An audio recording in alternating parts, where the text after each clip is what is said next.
নমস্কার বন্ধুরা, সবাইকে স্বাগত। আমি আমাদের পরিবারে, আমি মানসী। এখানে আমি আজকে পটল পোস্ত রেসিপি নিয়ে এসেছি। কম তেল দিয়ে কিন্তু খেতে হবে দারুণ স্বাদে।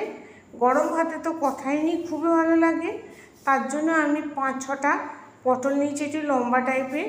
তারপর কিছু খোসা ছাড়িয়ে পটলগুলোকে কেটে নিয়েছি, সম্পূর্ণ খোসা ছাড়াই নিব। আর কিছু বীজ ফেলে দিয়েছি, যেগুলো একটু শক্ত শক্ত হয়ে গেছে। তারপর ধুয়ে নিয়েছি ভালো করে। এবারে এর মধ্যে পরিমাণ মতো লবণ আর হলুদ মাখিয়ে কিছুক্ষণ রেখে দিচ্ছি। এরকমভাবে মেখে রাখলে পটলটা নরম হয়ে যায় আর খেতেও হয় খুব সুন্দর। যে সমস্ত বন্ধুরা ভিডিওটা দেখছেন, প্রথমেই বলে রাখি, একটা কমেন্ট করবেন, লাইক দেবেন। আর যে সমস্ত বন্ধুরা নতুন দেখছেন, যদি রেসিপিটা পছন্দ হয় সাবস্ক্রাইব করে পাশে থাকবেন। কড়াইতে সরিষার তেল দিয়েছি 4 থেকে 5 চামচ।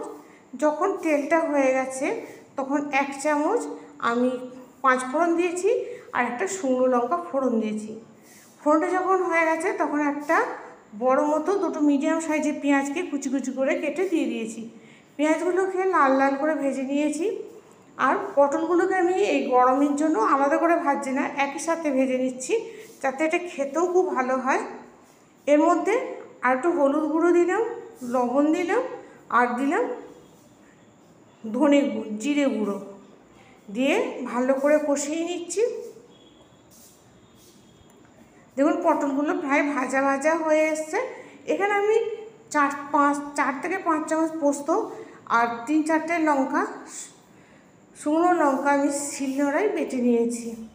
ওই পোস্ত বাটাটা দিয়ে, পোস্ত বেশিক্ষণ কষতে হয় না, একটু নাড়াচাড়া করে নেব, দিয়ে জল দিয়ে দেব। আর পটলগুলোকে ভাজতে ভাজতে পটলগুলো অনেকটা সিদ্ধ হয়ে গেছে। এবার অল্প জল দিয়ে এবার এর মধ্যে ঢাকা দিয়ে দেব।